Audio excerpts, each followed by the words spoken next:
하나님의 말씀 우리 함께 읽도록 하겠습니다. 누가복음 19장 1절에서 10절까지 하나님의 말씀을 교독 한번 해보겠습니다. 제가 1절 시작합니다. 예수께서 여리고로 들어가 지나가시더라.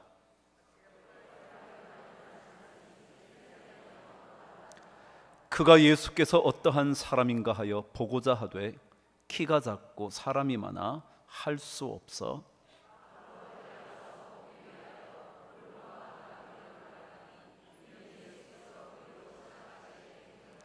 예수께서 그곳에 이르사 쳐다보시고 이르시되 삭개오야 속히 내려오라. 내가 오늘 네 집에 유하여야 하겠다 하시니 무사람이 보고 수군거려 이르되 저가 죄인의 집에 유하러 들어갔도다 하더라.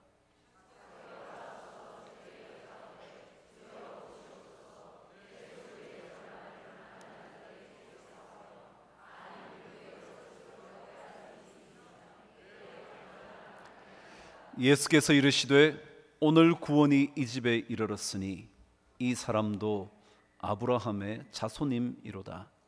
인자가 온 것은 잃어버린 자를 찾아 구원하려 함이니라. 아멘. 추석인데 가시지도 못하고 이곳에 오셔서 위로의 말씀을 전합니다. 다녀오셨나요 벌써? 네, 오늘 가시나요? 네, 다행이시네요. 잘 다녀오시기를 바라고 즐거운 추석이기를 바랍니다. 저는 어릴 때부터 제사를 지내보지 않아서 제사상에 뭐가 오르는지 잘 모릅니다. 그냥 주워 들은 얘기만 알죠. 근데 제사상에 오르는 과일 4가지가 있대죠. 그것이 조율이시라 그런답니다. 조자는 대추조자고요, 율자는 밤율자입니다. 이는 베리자고요, 시는 감시입니다. 그래서 4과일을 올린다네요. 왜 올릴까요? 조상에게 바치려고 그러겠죠. 근데 거기에 의미가 담겨져 있다네요. 옛적부터 이런 의미가 하나 있답니다. 대추는 씨가 하나입니다. 그래서 대추를 올릴 때 그것은 왕을 의미하는 것이었다 그러네요. 그 다음에 밤이 올라가는데 밤은 쪼개면 그 안에 3알이 들어 있습니다. 그것을 가리켜 삼정성이라 그러죠. 영의정, 좌의정, 우의정이요. 그 다음 뭐가 올라간다고요? 배요. 배는 씨가 몇 개냐면 6개랍니다. 그래서 그것을 육판서, 형조, 이조 뭐 그런 판서들 있잖아요. 감은 씨가 8개라네요. 그래서 팔도 관찰사 그럴 때 8개가 올라간답니다. 그걸 보면서 대추를 올리며 왕이 하나여야지 그런 생각을 했을지 모르겠습니다. 저 혼자도 생각해 보네요. 신앙이라는 것은 주님 한 분밖에 없어야지 그런 생각이 들어요. 씨가 하나인 대추이든지 3톨이 들어있는 밤이든지 6개의 씨앗이든지 8개의 씨앗이 들어있든지 간에 중요한 것은 하나의 씨 아니겠습니까? 명절인데도 이 자리에 오신 성도님들에게 그래도 떠날 수 없는 한 분이 계시다면 그분이 계시겠죠. 그분께서 오늘 우리 모든 성도들에게 은혜를 주시기를 바랍니다. 해밍웨이가 작가가 되려면 꼭 이 사람의 글을 읽어야 하고 그의 글을 통하여 글쓰기를 배워야 한다고 말한 소설가 한 사람이 있었습니다. 그 사람의 이름이 모파상이라는 사람입니다. 한번 들어보셨죠? 모파상이라는 사람의 비갯덩어리, 그 유명한 장편 여자의 일생, 그런 소설 들어보실 겁니다. 그 중에 아주 짧은 단편 하나가 있는데 이분은 주로 단편을 많이 썼어요. 300여 편을 썼다니 대단한 분이죠. 근데 그 중에 목걸이라는 아주 짧은 단편 하나가 있습니다. 한 여인이 있었는데 그 여인은 어여쁜 모습을 가지고 태어났습니다. 그러나 그리 좋은 집안의 자제가 아니라 아주 하급 삶을 사는 사람의 자녀라 그리 좋은 혼사감이 생길 리가 없었습니다. 19세기였으니. 그래서 그녀가 아리따운 외모를 가졌지만 결국은 말단 공무원에 불과한 한 남자를 만나 결혼을 합니다. 그런데 그녀는 늘 호화스러운 삶을 꿈꾸는 겁니다. 더 화려한 인생을 살고 싶은 꿈을 늘 가지고 있습니다. 아리따운 얼굴이니 그런 생각을 할 만도 했겠죠. 그런데 말단 공무원을 만나 사는 삶이 화려하기나 했겠습니까? 그녀의 욕망을 채워줄 수나 있었겠습니까? 남편이 아내가 끓여온 숲을 바라보며 야 너무 맛있어 당신 역시 솜씨 좋아 라고 말함에도 불구하고 그녀는 그 칭찬의 이야기를 들으며 왕궁 같은 집에 식탁에 놓여있는 멋진 그릇에 담겨있는 수프를 생각할 정도였으니 그녀의 삶이 만족스럽지 못했을 거고요 행복하지 못했을 겁니다. 그런데 어느 날 남편이 카드 한 장을 들고 오면서 그녀에게 내밀며 자랑스럽게 말했습니다. 당신 우리 파티에 초청받았어. 문부성 장관이 1월 8일 날 파티를 하는 그 자리에 우리를 초대했다고. 말단 공무원인 그에게는 그럴 기회가 주어질 가능성이 별로 없었는데 그가 선택되어 초청장을 받아와 아내에게 내밉니다. 기뻐할 것이라고 생각했던 그 아내가 받자마자 하는 이야기, 가서 멋지게 차려입어야 할 텐데 멋진 드레스 한복 없으니 내가 어찌 그 파티에 가겠냐고, 멋진 옷을 가진 다른 여인에게나 주라고. 그 말을 들은 남편의 마음이 아파 어떻게 하면 되겠냐고, 당신 그러면 옷 한 벌 맞추면 어떻겠냐고 그에게 있던 모든 돈을 긁어내어 그녀가 옷 한 벌 할 수 있도록 만들어 줍니다. 400프랑이나 되는 돈을 들여. 드디어 옷이 거의 다 만들어지는데 아내가 또 말합니다. 나 아무래도 그 파티에 갈 수가 없을 것 같다고. 멋진 옷만 있으면 뭐하냐고.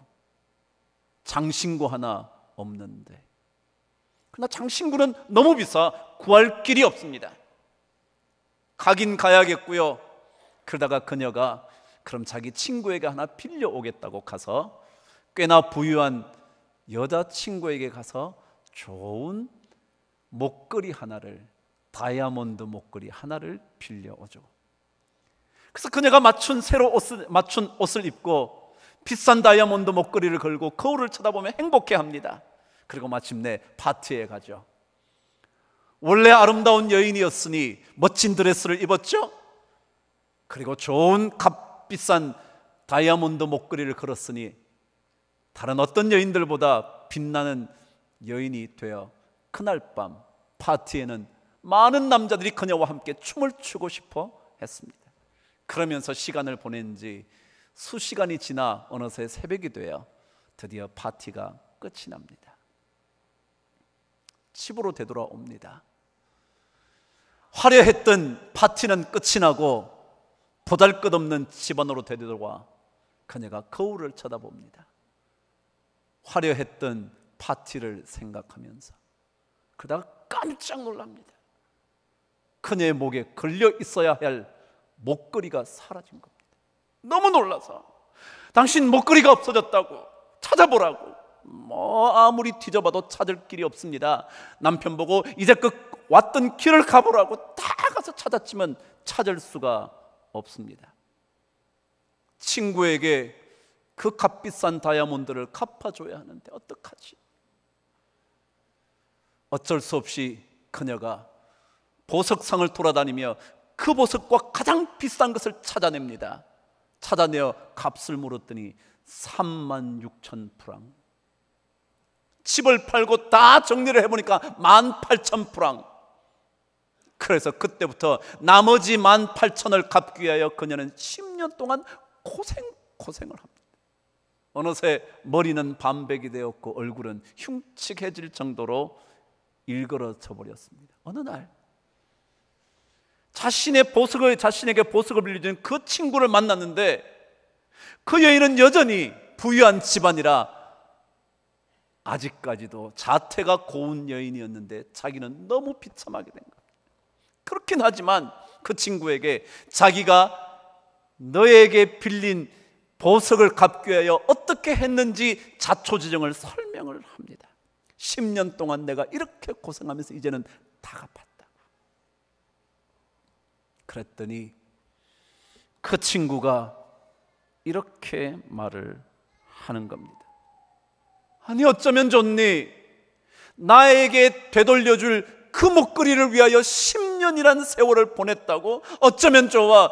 그 목걸이 가짜였는데 단 50프랑밖에 하지 않는 것이었는데 라고 말하면서 소설은 끝이 납니다. 여러분, 우리 인생 이런 것 아닐까요?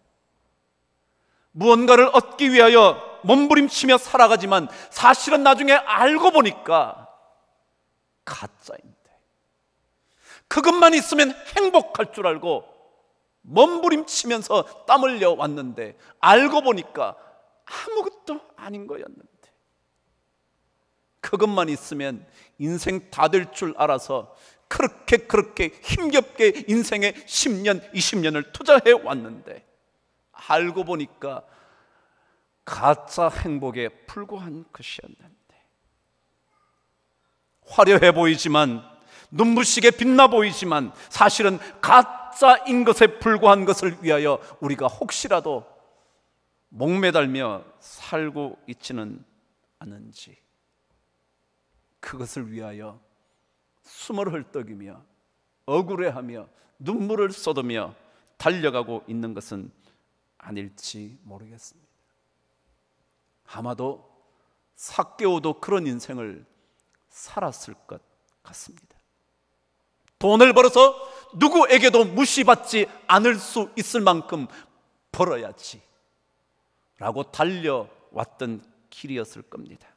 돈을 벌고 또 벌어 어느새 그 정도 자리까지 갔으니 이제는 괜찮을 것이라고 생각했을 것입니다. 그런데 와보니까 아닌 겁니다. 달려와 보니까 행복하지 않았던 겁니다. 만족한 인생만이 그를 기다리고 있는 것은 아니었습니다. 진짜 눈 뜨고 보니까 그것이 하룻밤의 꿈에 불과했을 겁니다. 정말 눈 뜨고 나니까, 무언가 생각이 들고 나니까 그것 전부 다 가짜였던 사실을 알게 됐을 겁니다. 가짜 목걸이를 목에 걸기 위하여 우리는 그런 인생을 살아왔을 겁니다. 성공했는데 외롭습니다. 자식들을 위해서 수십 년을 모든 굴욕을 참아가며 살아왔는데 그리 자식들에게 존중받지 못하는 아버지가 되고 맙니다. 열심히 살아왔지만 살면 살수록 적들은 많아집니다. 행복한 삶이 찾아와야 되는데 점점 더 공허합니다. 허전합니다. 땀 흘려 사는데 땀의 의미를 알 수가 없습니다. 함께 살고 있는데도 외롭습니다. 홀로 살고 있다면 더 말할 나위나 있겠습니까? 명절을 맞았는데도 모든 사람이 넉넉한 한가위라고 말함에도 불구하고 가슴은 시리고 도망가 버리고 싶은 그런 삶이 되어버린 겁니다. 넉넉해서 괜찮겠지, 넉넉하니까 이 정도면 됐겠지 생각했는데 뻥 뚫린 가슴을 채울 길이 없어 엉뚱한 것에 중독이 됩니다. 중독이요? 되어봐야 그 순간밖에 기쁘지 않은데, 그 순간만 지나면 더 깊은 수렁 속에 빠지는데, 이게 바로 삭개오의 삶 아니었을까요? 그게 어쩌면 우리들 삶이 아닌가요? 돈 잘 벌어 부자이고 명예도 그 정도면 살만한 것이지만 여전히 목마른 인생이고 채울 수 없는 그 무엇으로 하루하루가 허전한 겁니다. 어디로 가면, 무엇을 찾으면, 누구를 만나면 이 허전함이 채워질까? 그 고독한 공허를 메꿀 수 있을까?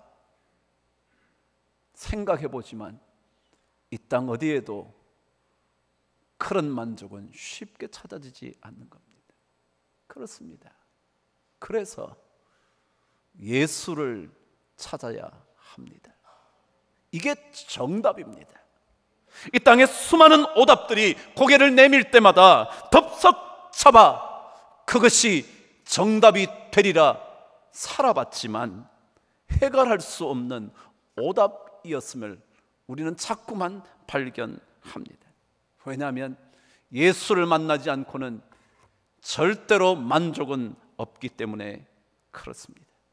그래서 오늘 성경은 이 예수는 어떤 분인지에 대하여 가르쳐주고 있는 겁니다. 오늘 저와 함께 10절을 읽겠습니다. 시작.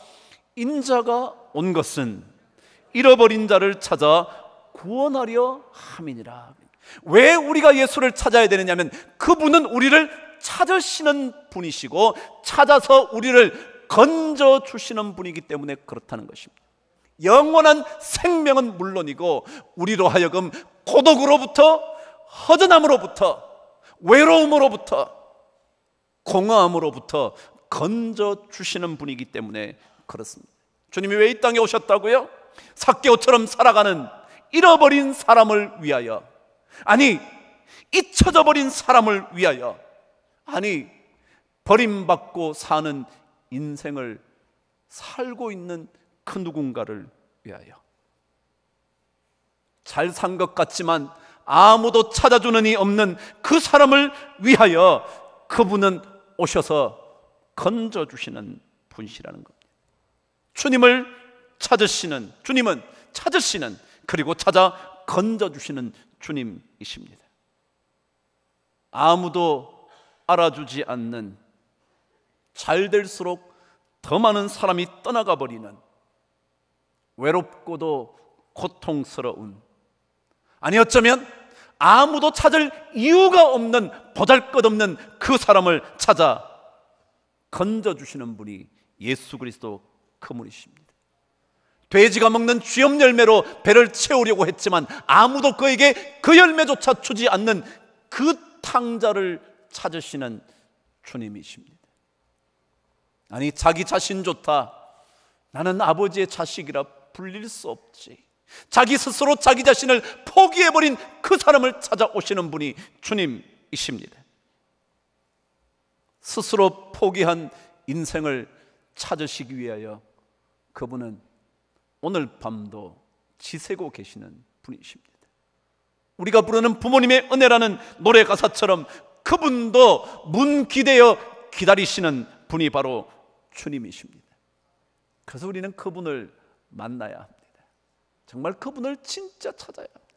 그렇지 않고는 아무리 채워도 채울 수 없는 그 공허함을 우리는 해결할 수가 없습니다. 그분을 만나야 내 자신의 인생까지 포기하고 싶은 마음들이 구원을 받습니다. 주님을 만나야 나 같은 존재가 소생됩니다. 돈 벌면 될 줄 아는 인생의 진짜 의미가 무엇인지를 깨닫게 되고 살아가는 것이 진짜 기쁨이 되는 것을 알게 되는 겁니다. 영국의 최고의 시인이라 불리는 사람이 T.S. 엘리엇입니다.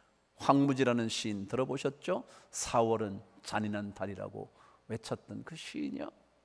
아마도 그를 가리켜 금세기의 최고의 시인이라고 말하죠. 근데 그는 사실 어릴 때부터 부모님과 가족들의 영적인 영향력 아래서 자라납니다. 그래서 그가 스스로 신앙을 고백하며 신앙의 사상을 깊이 파내려가기 위하여 애쓰며 살았던 인물이었습니다. 그가 56세에 시집 한 권을 내었는데 제목이 사중주라는 시집이었답니다. 근데 그 시에는 그의 신앙의 고백이 구절구절마다 강렬하게 담겨져 있는 것이었습니다. 제가 그 중에 한 부분을 읽어드릴 테니까 들어보시죠. 나는 나의 영혼에게 이렇게 말했다. 조용히 기다려라. 그리고 희망 없이 기다려라.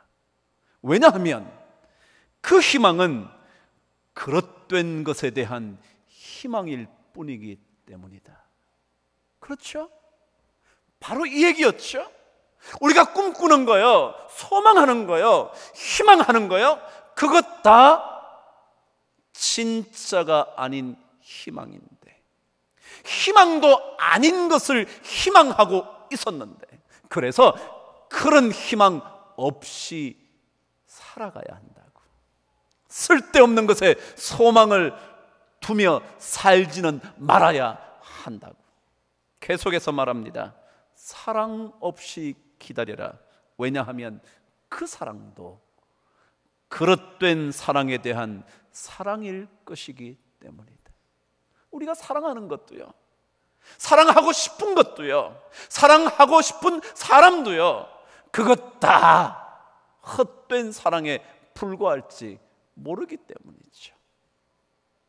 그러고는 그 다음 구절을 이렇게 말합니다. 여기에 믿음이 있다. 그릇된 희망, 그릇된 사랑 쫓지 말고 여기 믿음이 있다. 그 믿음을 가지고 기다려야 한다고 그 시인은 고백했죠. 그럼 우리 삶은요, 멀리서부터 이미 우리를 기다리고 계시는, 우리를 찾고 계시는 헛된 희망이 아니라 진짜 소망을 주시는 그분을 만나야, 그래야 삶이 다른 삶을 삽니다. 그래야 그 삶이 진짜 삶이 됩니다. 계속해서 성경은 우리를 찾으시는 이 예수가 어떤 분인지 좀 더 상세하게 설명을 합니다. 오늘 말씀 5절에서 7절까지 말씀을 저와 함께 읽겠습니다. 시작. 예수께서 그곳에 일어서 쳐다보시고 이르시되 삭개오야 속히 내려오라. 내가 오늘 내 집에 유하여야 하겠다 하시니 급히 내려와 즐거워하며 영접하거늘 무사람이 보고 수군거려 이르되 저가 죄인의 집에 유하러 들어갔도다 하더라. 이건 무슨 말이죠? 우리를 찾아 구원하시려는 주님은요, 사람의 시선을 두려워하지 않는 분입니다. 사람의 시선이요. 우리는 그렇죠. 남들 시선이 좋지 않으면 어쩔 줄 몰라 하죠. 아니, 그 사람에 대한 남들의 시선이 좋지 않으면 나도 그 사람을 그렇게 보려고 하죠. 혹시라도 내가 같이 있다가 그 사람과 동일하게 취급될까봐, 자기도 덤탱이 쓸까봐 우리는 남들의 시선이 두렵죠. 그래서 남들의 시선에 민감하죠. 그래서 상황이 좋지 않으면 바로 그 사람을 떠나버리죠. 오늘 성경은 그렇게 말하지 않아요. 주님은 그런 모든 상황, 사람들의 시선에도 불구하고 찾아 구원하시려는 마음을 절대 바꾸지 않습니다. 그게 주님이십니다.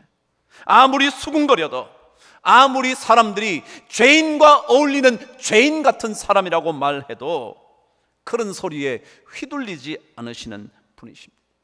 우리는 눈치 보며 살죠. 한번 낙인이 찍히면 그 누구도 찾지 않죠. 아무리 좋았더라도 한번 꺾인 듯하게 보이면 가차없이 내팽개치고 배신하죠. 그러고는 배신하면서 상황이 그렇다고 정당화하죠. 그게 사람이잖아요. 근데 주님은 그렇지 않대요. 아무리 사람들이 수군대도 무사람들이 수군거리며 죄인의 집에 들어가게 됐다고, 다시 말하면 저 사람도 죄인인 게 분명하다고. 그러나 주님은 꿈쩍하지 않습니다. 왜냐하면 그분은 주변의 소리에 두려워하지 않는 분이시기 때문에 그렇습니다. 우리는 수군거림에 얼마나 민감합니까? 정확한 사실도 알지 못한 채 떠도는 소문에 얼마나 귀를 기울입니까? 정확한 진실 조각 하나 찾으려고 생각하지 않고 한마디 듣는 것에 얼마나 우리는 민감하게 반응을 합니까? 확인 작업 한번 거치지 않고 뒤돌아서 함께 욕하는 게 우리 인간인데, 근데 주님은 그렇지 않습니다. 주님은 오히려 그런 사람을 찾아 구원하시려고 이 땅에 오셨다고 성경은 말합니다. 영국에 가면 유명한 집사 학교가 있다 그러네요. 집사요. 우리 교회에서도 집사라 그러죠. 우리 교회 집사님들 다 가보시면 좋겠어요. 근데 여러분 아시잖아요. 어떤 유명한 집안에 그 집안을 다 정리해주는 사람이요, 그 사람을 집사라 그러잖아요. 그 집사 학교에 돼 British Butler Academy. 집사를 버틀러라 그럽니다. 집안의 일을 책임지고 가정을 다 다스리는 그런 사람을 기르는 학교가 있대죠. 근데 그 학교의 설립자인 세라 베스틴 라마니 라는 사람이 있대죠. 그 사람이 이렇게 말했답니다.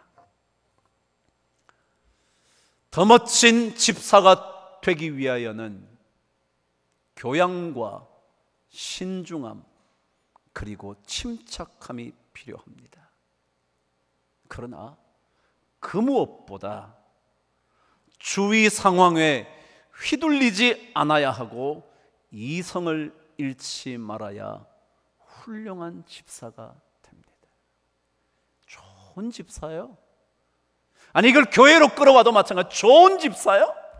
좋은 권사요? 좋은 장로요? 교양 있어야 되고요, 신중해야 되고요, 침착해야 되고요, 그리고 주위 상황에 휘둘리지 않고 감정에 휩싸이지 않는 이성을 잃지 않는 사람이어야 된대요. 우리는 그런가요? 한마디만 들으면 흥분하죠. 감정을 폭발시키죠. 침착함을 잃어버리죠. 신중하기는커녕요, 아니 교양조차 없는 사람이 되고 말지 않나요? 그러나 좋은 집사가 되려면, 훌륭한 집사가 되려면 세상의 한 유명한 사람을 위하여 집사 되는 일도 그런 것이 필요하다고 가르쳐 준다는데, 우리는 한두 번의 실패 정도만으로도 충분히 낙인 찍혀 사람들에게 배신당하지 않나요? 소문만 좋지 않아도 이익에 따라 서라면 금방이라도 등을 돌릴 수 있는 사람이 아닌가요? 그런 이 시대에 살면서 누구에게 우리의 삶을 맡길 수 있겠습니까? 정말 누구에게 우리의 공함을 채워달라고 손 내밀 수 있겠습니까? 그러나 주님은 아무리 주변에서 저 사람은 죄인이라고, 당신은 가까이 가면 죄인 취급받을 거라고 말을 해도 주님은 조금도 고민하지 않으시고 오히려 말씀하시죠. 삭개오야 속히 내려오라. 오늘 내가 내 집에 유하여야 하겠다.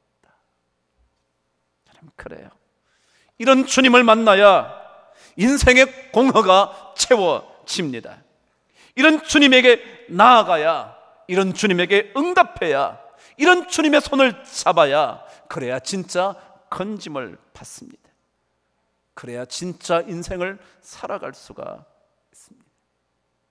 삭개오처럼 이런 주님을 만나기 위하여 나무 위로 올라가야 의미 없는 인생에서 우리는 건짐을 받을 수가 있습니다. 그래야만 정말 세상 어디에도 마음 둘 곳 없는 그 삶에서 우리는 살아갈 힘을 얻게 될 겁니다. 외로운 인생에서 손잡고 갈 분이 그분이십니다. 주님 아닌 다른 곳으로 손을 내밀지 마십시오. 우리가 삭개오처럼 주님만 보기 위하여, 주님만 만나기 위하여 나무 위로 올라가고 주님만 얻기 위하여 앞으로 달려가야만, 그래서 그곳에서 주님의 얼굴을 마주쳐야만, 그래서 주님의 눈 속에 내가 들어가야만, 그래야 그때부터 내 인생의 공허함은 채워지는 겁니다. 그것이 구원입니다. 나 혼자 사는 인생은 진짜 인생에 불과합니다. 그러나 주님을 만난 인생은 인생만이 아니라 또 다른 차원의 새로운 인생이 시작됩니다. 그런 인생을 우리 살아야 되지 않겠습니까? 삭개오처럼 진짜 공허함과 무의미를 해결시킬 수 있는 그런 인생이 되기 위하여 삭개오처럼 주님을 찾아가야 되지 않겠습니까? 그게 우리 신앙입니다. 여기 신앙이 있다고, 여기 다르게 살 수 있는 믿음이 있다고 말하는 그 인생의 주인공이 우리 모든 성도들 되시기를 주의 이름으로 축원합니다. 기도하겠습니다. 하나님 아버지, 살긴 살지만 허무합니다. 잘 사는 것 같은데 왠지 채울 수 없는 것들이 많습니다. 하나님 아버지, 삭개오처럼 주님을 만나기 위하여 나무 위로 오를 수 있게 하여 주셔서, 그곳에서 주님 포기하여 주셔서 내 삶의 새로운 전환기를 만나게 하여 주시옵소서. 예수님 이름으로 기도합니다. 아멘.